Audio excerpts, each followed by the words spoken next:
command the center spot.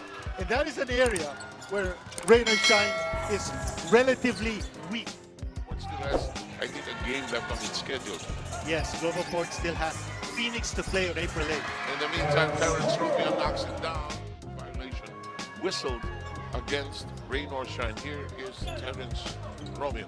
And for someone like Tom Romeo, artillery, no? Ang dahil ng tira, he can hit the outside shot. And so far, he's already scored 21 points in one game this conference. Romeo. Let's take a look at this. This is the setup for Terrence Romeo in the corner. Best forward defender, all-around defender. Gamitin niyo yung leg niya. Sige.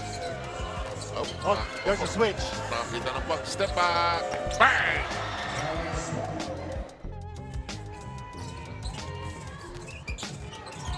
Everybody watching Terrence, waiting for his next move.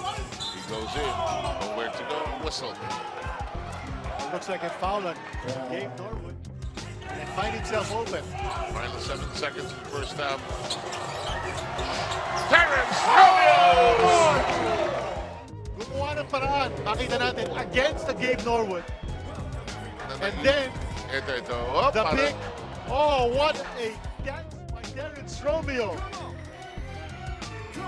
Tremendous highlights here. Si Raymond Albasan. Here's an excellent shot brought to you by Stanley Andrews and Portal's performance in action team kanina. Pick nearly by Nimes. Here's a corner shot by Terrence. Another He's not shot. gonna miss. Can't pass up. Pass down to the wrong man. Here's a spin by Terrence. Terrific Terrence is ahead and gone. Nobody can keep him safe. Ito yung walang pinunta. Ito. And tapos yung speed move niya. Yung slow mo, hindi kaya sumabay sa kanya. Oh. Una, nagugulat ang tao pag tumitira yan. Hindi na. Parang ini-expect na.